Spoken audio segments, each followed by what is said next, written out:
أشهد أن لا إله إلا الله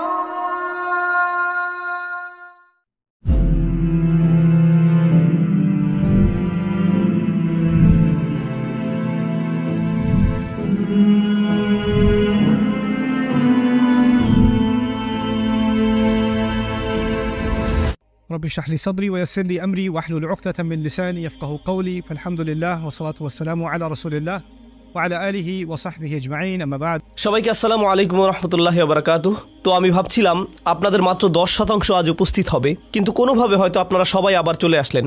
আজকের বিকেলটি কাটানো আল্লাহ আমাদের জন্য সহজ করে দিন। আমি দোয়া করছি আজকের আলোচনাতে যেন আপনারা মনোযোগ রাখতে পারেন, এখান থেকে জরুরি শিক্ষা গ্রহণ করতে পারেন। শুরুতে বলে নিতে চাই যে এই লেকচার সিরিজ আমি শুরু করতে চেয়েছি এই কারণে যে ইসলামের একদম মৌলিক একটি শিক্ষা হলো এই বিষয়টি, অথচ তাকে যথেষ্ট গুরুত্ব দেওয়া হয় না। এই শিক্ষাকে আমরা মূল্য দিচ্ছি না। আজকের প্রোগ্রাম শেষ হওয়ার পর হিকমা বিষয়টির গুরুত্ব আর জরুরিয়াত সম্পর্কে যথেষ্ট অবগত হবেন বলে আশা করছি। ঠিক যেমনটি গতকাল বলছিলাম যে হিকমা কোনো বাড়তি বিষয় না, যে থাকলে ভালো না থাকলে নেই এমন ধরনের বিষয় নয়, ইসলামের কোনো অতিরিক্ত বিষয় নয়, বরং পুরো ইসলামকে এটাই জুড়ে রেখেছে। হিকমা শব্দটি ক্রিয়া ইহকামের সাথে সম্পৃক্ত। ইহকাম হলো কোনো দুটো জিনিসকে সেলাই করে শক্ত করে একত্রে বেঁধে ফেলা। আল্লাহ ঠিক এই অর্থেই কোরআনে বলেছেন উহকিমাত আয়াতুহু, একই মূল হতে কোরআনের আয়াতগুলো সেলাই করে দেয়া, অর্থাৎ কোরআনের আয়াতগুলো এমনভাবে আমাদের দেখতে হবে যেন সেগুলো একে অপরের সাথে বাঁধাই করা। আরবিতে ইহকাম অর্থ হলো কোনো দড়ি দিয়ে সেটাকে শক্ত করে বেঁধে ফেলা। আর কোনো জিনিস যা ভালোভাবে সুরক্ষিত আছে তাকে বলে মুস্তাহকাম। মুস্তাহকাম বলে একে। এখান থেকেই হুকুম শব্দটির ধারণাটি এসেছে, যার মানে হলো খুব ভেবেচিন্তে রায় দেয়া। এখান থেকে প্রজ্ঞার ধারণাটিও আসে, অর্থাৎ সুরক্ষিত ও নিরাপদ জ্ঞান ও চিন্তা, মানে খুব আগপিস চিন্তাভাবনা করে কিছু ঠিক করা।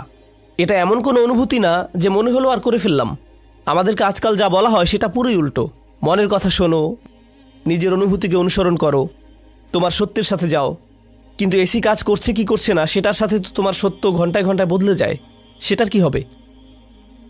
তো তোমার সত্যের পেছনে ছোট কথাটি হলো হিকমতের পুরোই উল্টো।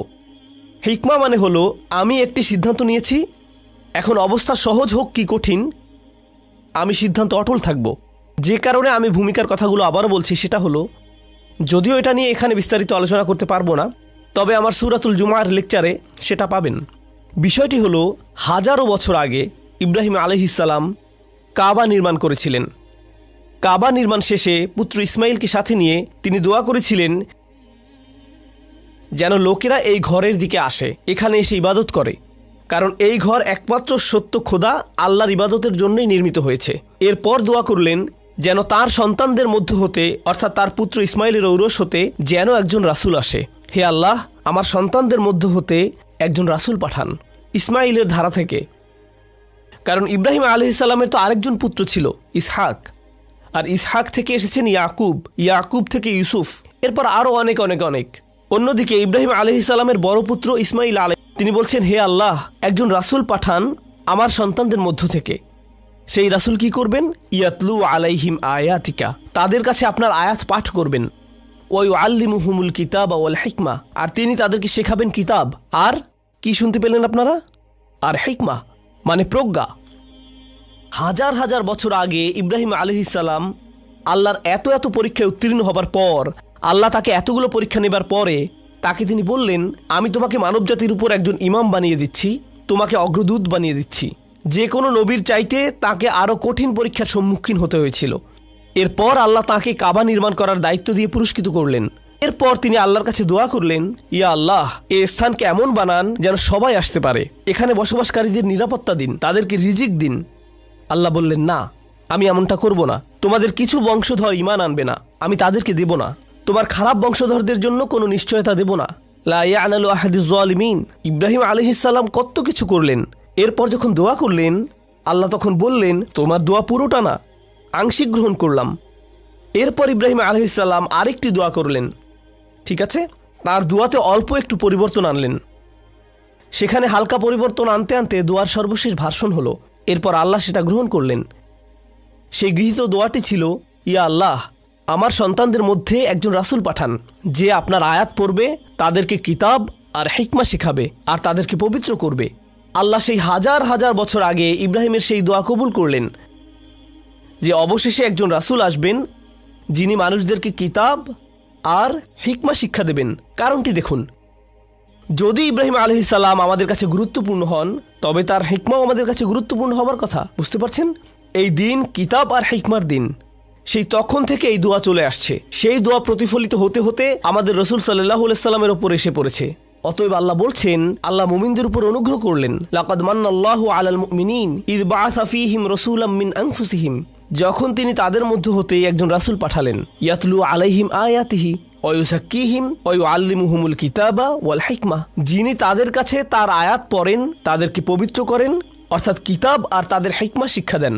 ইব্রাহিমের দোয়া আল্লাহ কবুল করলেন আর পাঠালেন মুহাম্মদুর রাসূলুল্লাহ সাল্লাল্লাহু আলাইহি সাল্লামকে।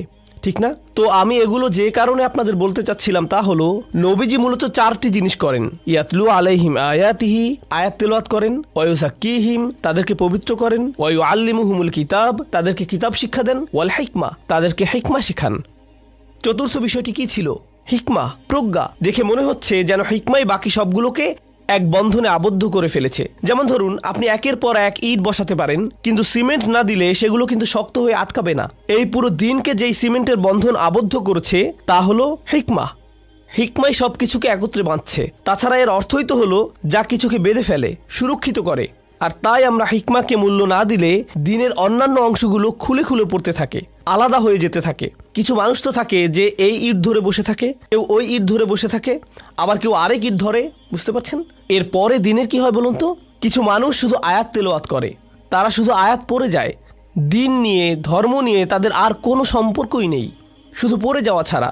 আরেক দল বলে, আমরা শুধু নিজেদের তাজকিয়া করতে চাই, নিজের অন্তর পবিত্র করতে চাই, এটাই শুধু চাই আমি, আর কিছুই না, আর কোনো কিছুরই দরকার নেই। আরেক দল বলেন, না, আপনাকে ফিকহ শিখতেই হবে, আপনার আইন কানুন জানতেই হবে, ধর্মের পুরোটাই ফিকহ, শুধু নিয়ম কানুন, নিয়ম কানুন ব্যতীত আর কিছুই নেই ধর্মে। একদল এই অংশ নেয়, আরেক দল আরেক অংশ নেয়। কিন্তু হিকমা কি করে? এই সবগুলোকে একত্র করে আবদ্ধ করে। এভাবে ইসলামের সকল শিক্ষার মধ্যে ভারসাম্য তৈরি করে হিকমা। এজন্যই হিকমা এত গুরুত্বপূর্ণ। এখন যদি আপনারা খেয়াল করেন যে কিভাবে আমরা ইসলাম পালন করছি, কিভাবে আমরা পুরো বিশ্বে ইসলাম পালন করা হচ্ছে, কিভাবে পুরো বিশ্বে ইসলাম পালন করা হচ্ছে, আল্লাহ যেন আমাদের সকলকে রক্ষা করেন, হেদায়েত দেন। দেখতেই পাচ্ছেন আমাদের দিন কতটা বিচ্ছিন্ন হয়ে আছে। সবাই এর এক একটি অংশ ধরে বসে আছে। কেউ এই অংশ, কেউ ওই অংশ, কেউ আবার আরেক অংশ নিয়ে ব্যস্ত। যেন বিচ্ছিন্ন একটা জিনিস হয়ে গেছে পুরোটা। এরপর বুঝতে পারেন সম্ভবত নতুন করে কথা বলার দরকার, হিকমা ব্যাপারটি বোঝার দরকার। এগুলো হলো ভূমিকার কথা। এখন আপনাদেরকে গতকালকের কিছু বিষয় নিয়ে কথা বলবো। আপনাদের দাউদ আলাইহিস সালাম আর লুকমান রাদিয়াল্লাহু আনহুর ব্যাপারে বলেছিলাম। এনাদের নিয়ে বিস্তারিত বলবো না এখন, কারণ আমার উদ্দেশ্য হলো যখন সূরা লুকমান নিয়ে বিস্তারিত আলোচনা করব, সূরা সদ নিয়ে বিস্তারিত পড়াশোনা করব, তখন হিকমার প্রসঙ্গ আসলে আর লুকমান রাদিয়াল্লাহু আনহুর প্রসঙ্গ আসলে অনেক বিস্তারিতভাবে আলোচনা করব। কিন্তু আপাতত আলোচনার জন্য আপনাদের যেটা জানাতে চাই তা হলো, দাউদ আলাইহিস সালাম থেকে আমরা শিখতে পেলাম যে জীবনের অভিজ্ঞতাগুলো নিয়ে সিরিয়াসলি চিন্তাভাবনা করা উচিত। আপনাদের জীবনে যা যা হয়েছে সেখান থেকে শিখতে হবে, পৃথিবীটাকে পর্যবেক্ষণ করতে হবে, পৃথিবীতে কি হচ্ছে সেটা সম্পর্কে আপনাকে জানতে হবে। পৃথিবীতে কি হচ্ছে সেটা তিনি যদি না জানতেন তাহলে কখনোই ওয়া ইন্না কাসীরাম মিনাল খুলাতা লা ইয়াবগি বা'দুহুম আলা বা'দ বলতে পারতেন না। এভাবে তিনি বলতে পারতেন না। তার চারপাশের পৃথিবীর পর্যবেক্ষণটাই হলো এটা। তাহলে আমাদের জন্য এটার অর্থ কি? এর মানে কিন্তু এটা নয় যে আমি শুধু যে কোনো ইসলামিক বই নিয়ে সেটা পড়া শুরু করব, ইসলামিক ফিকহ শিখব অথবা তাজউইদ শিখব, পুরো কোরআন হিফজ করে ফেলবো। কিন্তু এগুলোর সাথে প্রজ্ঞার ব্যাপারটি তালাশ করাটাও খুবই জরুরি। আবার প্রজ্ঞা তালাশের সাথে সাথে অন্যান্য জিনিস কি জানেন? সমাজবিজ্ঞান, রাষ্ট্রবিজ্ঞান, ইতিহাস, নৃবিজ্ঞান, বৈশ্বিক অর্থনীতি, আন্তর্জাতিক সম্পর্ক, আইন, নীতিশাস্ত্র, মনোবিজ্ঞান সহ আরও অনেক কিছুই। এই সবই এখন হিকমত খোঁজার সাথে সম্পর্কিত। বুঝতে পারছেন? বিষয়টা বোঝা কিন্তু খুব জরুরি। কারণ এখন অনেকেই বলেন, আমি তো শুধু দিন শিখতে চাই, দুনিয়া শিখতে চাই না। আরে এই কথাটাই তো প্রজ্ঞাহীনতা। কোরআনের হিকমার বুঝ নেই বলেই তারা এমন কথা বলতে পারে। বুঝতে পারছেন? এটা এক নম্বর। দ্বিতীয়টি হলো আধ্যাত্মিক এবং নৈতিক নীতিগুলো নিয়ে চিন্তা করা। এটা লুকমানের শিক্ষায় আছে। আল্লাহ লুকমানের ঘটনায় আমাদের কি শিক্ষা দিয়েছেন? যদি কেউ খুব গভীরভাবে চিন্তা করে তবে বুঝতে পারবে যে ঈশ্বর বলে একজন আছেন। তখন তার দায়িত্ব হলো ঈশ্বরের প্রতি কৃতজ্ঞ হওয়া। আখিরাতের বাস্তবতা আছে, আর যা কিছুই করি সব কিছুই পরিণতি আছে। তাই আমার উচিত সবার সাথে সঠিক ব্যবহার করা। এই মৌলিক ধারণাগুলো কিন্তু ওহী থেকে আসছে না। এই সত্য সব মানুষের ভেতরেই আছে। তারা যদি সত্যি সত্যি গভীরভাবে নিজেদের ভেতরে দেখে আর আশেপাশের পৃথিবীটাকে খেয়াল করে, আধ্যাত্মিকভাবেই চিন্তাভাবনা করে, তবে এই উপসংহারই আসবে। দেখুন, অনেক সময় কিন্তু প্রচুর অমুসলিমরাও এই উপসংহারই উপনীত হয়। ঠিক যেমন লোকমান, তিনি তো ওহী পাননি, ওহী তার কাছে পৌঁছায়নি, তবুও এটা বুঝেছিলেন। লোকমানের ঘটনা যেন এমন যে আল্লাহ যেন সেসব অমুসলিমদের অবস্থা প্রকাশ করে দিচ্ছেন যারা কোনো নবীর সংস্পর্শে আসা ছাড়াই ইসলামকে খুঁজে পেয়েছে, তাই না? এখানে কোরআন যেন এটাই দেখাচ্ছে। কি অসাধারণ ব্যাপার। তো আল্লাহ এখানে বলছেন যে পৃথিবীতে এমন লোকও আছে যারা আল্লাহকে খুঁজে পেতে পারে, আখিরাত বিচার দিবসের বাস্তবতাও তারা খুঁজে পেতে পারে, বুঝতে পারে যে আমার উচিত সবার সাথে সঠিকভাবে চলাফেরা করা। এই মৌলিক প্রজ্ঞা তারা কোনো ধরনের ওহীর সাহায্য ছাড়াই পেতে পারে। আর এই মানুষগুলোর অনেকের ক্ষেত্রে কি হয় জানেন? আমরা দেখি যে তারা যখন ইসলাম সম্পর্কে জানতে পারে কিংবা যখন কোরআন পড়ে বা একটু পড়াশোনা করে, তখন তারা মুসলিম হয়ে যায়। আর মুসলিম হয়ে যাওয়ার পর যখন তাদের জিজ্ঞেস করা হয়, তাদের শত হাজার জন একই কথা বলতে থাকে। দেখবেন তারা বলে যে এগুলো পড়ে আমার মনে হয়েছে এগুলো তো আমি আগে থেকেই মানতাম। তারা বলে যে এগুলো তাদের কাছে নতুন কিছুই মনে হয়নি, যেন আগে থেকেই তাদের ভেতরে এই জ্ঞান ছিল। ওদের কথা হলো, আরে আমি তো এগুলো আগে থেকেই বিশ্বাস করে আসছি, তাই না? কোরআন তো কিছু খ্রিস্টানদের কথা সরাসরি বলে দিচ্ছে আমাদের। তারা যখন ইসলাম সম্পর্কে শুনলো, কাঁদতে শুরু করলো। মুসলিম হয়ে গিয়েছিল তারা, কিন্তু এরপর তারা যা বলল সেটাই অবাক করার মতো ব্যাপার। তারা বলেছিল, ইন্না কুন্না মিন ক্বাবলিহি মুসলিমিন, আমরা তো এর আগে থেকেই মুসলিম ছিলাম, শুধু এটা জানতাম না। যেন তারা বলছে আমরা জানতামই না যে আগে থেকে আমরা মুসলিম হয়ে আছি। এটা কিন্তু কোরআনের বেশ গুরুত্বপূর্ণ একটা তথ্য। কারণ এখন আমি দুনিয়াতে মানুষ দেখলে আর এভাবে ভাবি না, ওহ ওই যে এটা মুসলিম, জান্নাতি লোক। এরপর কোনো অমুসলিমকে দেখলেন দোকানে, ওই যে জাহান্নামী জাহান্নামী জাহান্নামী, তাই না? এই লোকের তো বারবিকিউ হবে। আমি এমনটা দেখি না, কারণ আমি জানি না তারা তাদের নিজেদের সফরের কোন স্থানে আছে। আমি জানি না তারা কোথায়। এটা তাদের আর আল্লাহর ব্যাপার। তাই অমুক লোক কিংবা তমুক লোকের সাথে কি হবে সেটা নিয়ে আমার মাথা ব্যথা নেই। কারণ অনেকেই বলেন, উস্তাদ নোমান, সব অমুসলিমদের সাথে কি হবে আখিরাতে? ও তাই?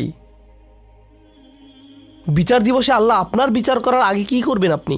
এক সেকেন্ড আল্লাহ, এইসব অমুসলিমদের কি হবে সেটা নিয়ে একটু সাহায্য করুন প্লিজ। আমি বুঝি যে এখন অবস্থা খুবই খারাপ, পাহাড়গুলো সব গলে গেছে, সাগর টকবক করে ফুটছে, কিন্তু আমি চিন্তিত তাদের ব্যাপারে। আমার প্রশ্ন হলো, ওদের ব্যাপারে কিছু করুন। আর কুকুর নিয়েও চিন্তা করছিলাম, কুকুরদের কি হবে? তারা কি হটডগ হয়ে যাবে? তো যাই হোক, তো বিষয় হলো কোরআন আমাদেরকে শেখাচ্ছে এটা কি? আপনি জানেন না একজন মানুষ আল্লাহর দিকে সফরের কোন অবস্থানে আছে, প্রজ্ঞার কিরূপ অবস্থায় আছে, আপনি কিছুই জানেন না। আমাদের দিন তাই যারা এখনো বাহ্যিকভাবে ইসলাম গ্রহণ করেনি তাদের সফরের প্রতিও বিনয়ী হতে শেখায়।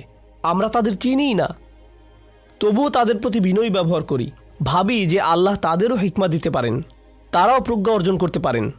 লোকমানের গল্পে এই জিনিসটিই কিন্তু ফুটে উঠেছে। ঠিক আছে, চলুন সামনে আগাই। গতকাল যা করেছি সেটার সংক্ষিপ্ত আলোচনা ছিল এতক্ষণ। তার মধ্যে একটি বিষয় আবার আসছে, সেটা নিয়ে আমি বিস্তারিত আলোচনা করব।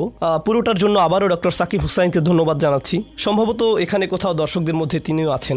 সাকিব আমার অনেক কাছের বন্ধু, নিজের ছোট ভাইয়ের মতোই দেখি তাকে। আচ্ছা, আরেকটা কথা, আমি যা যা আপনাদেরকে বলছি তার বেশিরভাগই অর্থাৎ প্রায় 99% কিন্তু তার কাছ থেকেই। কোরআন আর হিকমায়ের উপরে তার পিএইচডি থিসিসকে আমি সঠিকভাবে কখনোই হয়তো সম্পূর্ণ উপস্থাপন করতে পারবো না। গতকালও বলেছিলাম, স্ক্রিনে একটা কিউআর কোড দিয়ে দেওয়া হবে, বিরতির সময় আবারও দেওয়া হবে। আপনারা চাইলে তার পেপারটি ডাউনলোড করে নিতে পারবেন। 6 বছরের কঠোর পরিশ্রমের ফসল এটা। এই পেপারের 343টি পৃষ্ঠা পড়তে পড়তে আমি অবাক হয়ে গিয়েছি। বারবার মনে হয়েছে কি পরিমাণ কাজ এখানে আছে। প্রত্যেক অধ্যায় পড়ে কোনোটিকেই এক একটি বইয়ের চাইতে কম মনে হয়নি। এসব তরুণ যুবক যুবতীদের প্রতি আমি প্রচণ্ড কৃতজ্ঞ। তারা এত এত পড়াশোনার প্রতি নিজেদের বিলিয়ে দিয়েছে, এমন কঠোর পরিশ্রমের কাজ তৈরি করতে পারছে। কোরআনের ভালোবাসা প্রত্যেক পৃষ্ঠায় স্পষ্ট, একদম প্রকাশ্য। আর আপনারা তো দেখেছেন, আমার মতো কিছু মানুষ আছে যারা ইউটিউবে আসে, ইউটিউব শর্টসে আসে, ইনস্টাগ্রাম রিলস এসবে উপস্থিত হয়। আমি নাকি আবার টিকটকেও আছি, আমি জানতাম না। এরকম মানুষ এসবে আসে। আবার ওদিকে আরেক ধরনের মানুষ আছে, এত এত পরিশ্রমের কাজ করে, কিন্তু মুসলিমদের বিশাল সংখ্যক সেটা দেখতেই পারে না। তারা দেখেই না যে এরা ইসলামের খেদমতে কত কিছু করে ফেলেছে। তাই কিছুক্ষণের জন্যে আমি আপনাদের অনুরোধ করছি যেন সাকিবের জন্য করতালি দিয়ে আল্লাহর পথে তার এই কঠিন পরিশ্রমের কৃতজ্ঞতা প্রকাশ করা হয়। সাকিব, তোমাকে আমি আল্লাহর জন্য ভালোবাসি। তোমার এই কাজে আমি খুবই গর্বিত।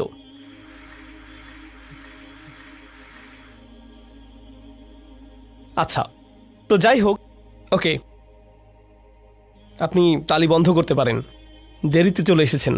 একজন পুরো সময়টা ঘুমাচ্ছিল, তালি শুনে উনিও আচ্ছা, তো আমি দুজন মানুষের কথা বলেছি যাদের হিকমত ছিল, তবে সেটা ওহির হিকমত নয়। হ্যাঁ, দাউদ আলাইহিস সালাম যদিও একজন নবী, কিন্তু আল্লাহ যেই হিকমতের কথা বলেছেন সেটা হচ্ছে অভিজ্ঞতালব্ধ হিকমা, ওহিরটা না। আর লুকমানের হিকমতও এদিক দিয়ে অভিজ্ঞতালব্ধ, গভীর চিন্তা ভাবনা থেকে উদ্ভূত, ওহির নয়। সবচাইতে ইন্টারেস্টিং ব্যাপারটি হলো ইসলামের আগে থেকেই কিন্তু আরবদের কাছে লুকমান জনপ্রিয় ব্যক্তিত্ব ছিলেন। মানে যেমন ধরুন, কোনো অতি জ্ঞানী কাউকে দেখলে আপনারা কি বলেন? এই যে আইনস্টাইন এসেছে, তাই না? এভাবেই বলেন না? অথবা কেউ খুবই ভালো ইংলিশ বললে তাকে বলেন, ও রে আমার শেক্সপিয়ার। বুঝতে পারছেন? তো আমরা যখন এমনটা করি তখন এসব মানুষকেই বাগধারার অংশ করে ফেলি। এই যেমন ধরুন, আরবদের মধ্যে কেউ কেউ যদি খুবই বুদ্ধিমান প্রজ্ঞাবান হয়, তাহলে তারা বলে, ওই যে লুকমান হাকিম উনি। এভাবেই তো মানুষ বলে, তাই না? মানে কাউকে খুবই বুদ্ধিমান, খুবই প্রজ্ঞাবান, মানুষের ভালো বিচার করতে পারেন এমন কাউকে বোঝাতে লুকমান নামটা ব্যবহার করা হতো। তাদের মতে লুকমান রাদিয়াল্লাহু আনহু খুব সম্ভবত আদ জাতির কেউ ছিলেন। তারা তাকে নিয়ে কবিতা লিখত, তার নাম তুলে আনতো বিভিন্ন আলোচনায়। তিনি একজন রাজা ছিলেন, একই সাথে খুব বিজ্ঞ একজন ছিলেন, তাই না? বিভিন্ন বিবাদ তিনি মিটিয়ে দিতেন। মজার ব্যাপারটি হলো, কোরআনে বর্ণিত দাউদ আলাইহিস সালামের ঘটনার সাথে লুকমান সম্পর্কে আরবদের ধারণার মিল আছে। কেন? কারণ দাউদও একজন রাজা ছিলেন আর লুকমানও রাজা ছিলেন। দাউদ বিজ্ঞ ব্যক্তি ছিলেন কোরআন অনুযায়ী, আবার আরবদের কাছে লুকমানও ছিলেন বিজ্ঞ। আবার দাউদ বিভিন্ন মানুষের মধ্যকার বিবাদ নিয়ে বসতেন, আরবিতে একে বলে খাসম।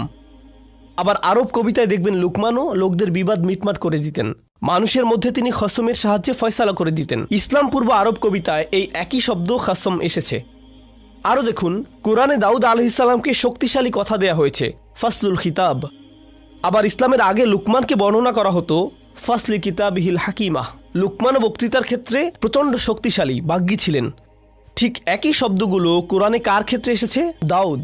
আর সবচাইতে বড় কথা, দাউদ আলাইহিস সালামের জন্য হিকমা শব্দ ব্যবহৃত হয়েছে, আর প্রজ্ঞা বোঝাতে আরেক শব্দ হুকমা, এটা কবিতায় আসতো লুকমানকে বোঝাতে। এখন আমি এগুলো আপনাদের এভাবে বলছি কারণ কোরআন এখানে এই ব্যাপারটি খুব কিন্তু ভালো করেই জানে যে আরবরা যখন এসব শব্দ শুনবে তখন তাদের লুকমানের কবিতাগুলোর কথা মনে পড়ে যাবে। এভাবে আল্লাহ দাউদ আর কার মধ্যে সংযোগ সৃষ্টি করতে চাচ্ছেন? লুকমানের। দাউদ আর লুকমান।